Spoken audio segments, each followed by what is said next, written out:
Season ہوتا ہے، ہمارے یہاں باغ کا سیزن ہے عام طور سے، تو باغ کے سیزن میں اپنی بیاہ شادیوں کو انسان ایک طرف کر دیتا ہے کہ ان 4 مہینے میں 3 مہینے میں کوئی ایسا کام نہیں کیا جائے گا کہ جس سے ہماری بعد کی تجارت کو کوئی نقصان ہو یا اس سے غفلت برتی جائے، کیونکہ پورے سال کا دار و مدار ہمارے باغ پر ہے۔ اگر باغ سے غفلت برتی جائے گی، اس کی طرف توجہ نہیں دی جائے گی، دوسرے کاموں پر توجہ دی جائے گی تو باغ میں نقصان ہوگا، باغ میں نقصان ہوگا تو پورے سال کا نقصان ہوگا۔ تو اسی طرح اللہ تبارک و تعالیٰ نے یہ مہینہ خیر کے حاصل کرنے کا بنایا۔ اللہ تبارک و تعالیٰ نے اپنی مغفرت طلب کرنے کے لیے یہ مہینہ اللہ تبارک و تعالیٰ نے رکھا۔ تو جب اپنی تجارت کے لیے، اپنے سیزن کے لیے، اپنے شادی بیاہ کے جتنے بھی کام وہ تمام ملتوی کر سکتا ہے، ان تمام کو مؤخر کر سکتا ہے، تو صرف اس ایک مہینے میں اللہ تبارک و تعالیٰ کی توجہات کو حاصل کرنے کے لیے صرف ان کاموں سے انسان نہیں بچ پاتا کہ جن سے ان کو کوئی فائدہ بھی حاصل نہیں ہو پاتا ہے۔ مثال کے طور پہ انسان ہم مجلسوں ہی میں بیٹھتے ہیں، اور یہ تو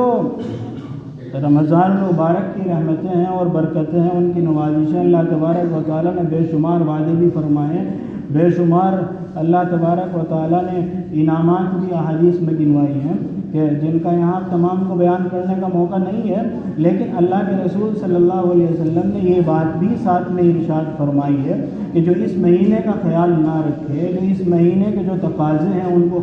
کا خیال نہ رکھے، تو اللہ تبارک و تعالیٰ کو ان لوگوں کے روزے کی بھی ضرورت نہیں ہے۔ حدیث میں تو یہ آتا ہے کہ جو انسان جھوٹ بولنا نہ چھوڑے، برے کام نہ چھوڑے، تو بھی اللہ تبارک و تعالیٰ کو اس کے روزے کی ضرورت نہیں ہے۔ اللہ تبارک و تعالیٰ کو ضرورت نہیں ہے کہ وہ اپنا کھانا یا پینا چھوڑے۔ تو اصل یہ ہے کہ المہاجر من حجر ما نہی اللہ عنہ۔ اصل چیز یہ اہمیت رکھتی ہے کہ انسان اللہ تبارک و تعالیٰ کے لیے کیا چیزیں چھوڑ سکتا ہے۔ وہ روزے رکھ لے گا لیکن گناہوں کو نہیں چھوڑے گا، وہ روزے رکھ لے گا لیکن غیبت نہیں چھوڑے گا، وہ روزے رکھ لے گا لیکن ایک دوسرے کا دل دکھانا نہیں چھوڑے گا، وہ روزے رکھ لے گا لیکن کسی کی زمین دبانا جو اس کی فطرت میں داخل ہو گیا ہے، اپنی اس فطرت کے تقاضے سے وہ باز نہیں آئے گا۔ منادی روزانہ رمضان المبارک کے مہینے میں آتا ہے، وہ آواز لگاتا ہے، ندا دیتا ہے، ہمارے کان نہیں ان کو سن پاتے ہیں، لیکن حدیث میں آتا ہے یا باہی الخیر اقبل و یا باہی الشر اقصر، کہ اے خیر کے طلبگار، اے خیر کے طلبگار قدم بڑھا آگے آ، اور اے برائی کے شوقین، اے برائی کے شائق باز آ، رک جا۔ یہ منادی اللہ تبارک و تعالیٰ کی طرف سے روزانہ ندا لگاتا ہے رات میں، لیکن ہمارے کان نہیں سن پاتے۔ میں نے کہا کہ اللہ کے رسول صلی اللہ علیہ وسلم کے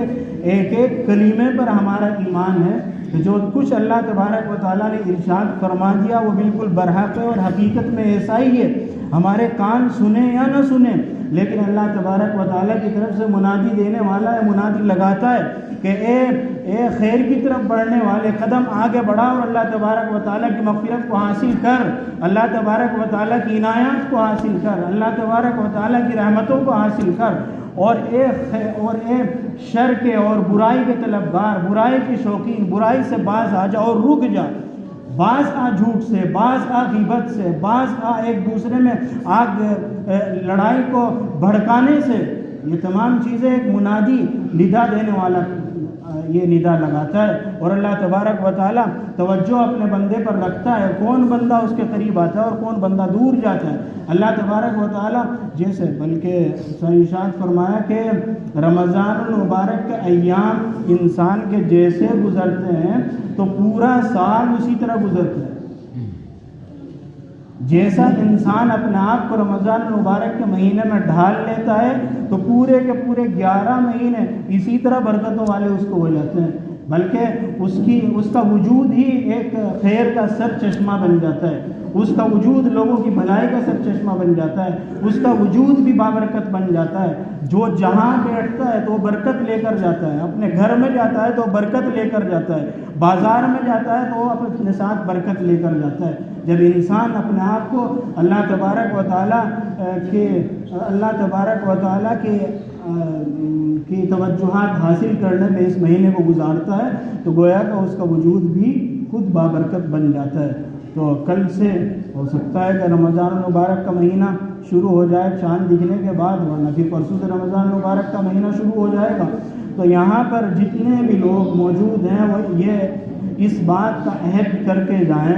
اس بات کا عہد کر کے جائیں کہ جن کو اللہ تبارک و تعالیٰ نے وقت دیا، فرصت دی، اللہ تبارک و تعالیٰ نے ان کو کام سے فارغ رکھا، تو اپنے رمضان المبارک کے مہینے کو یکسوئی کے ساتھ گزاریں۔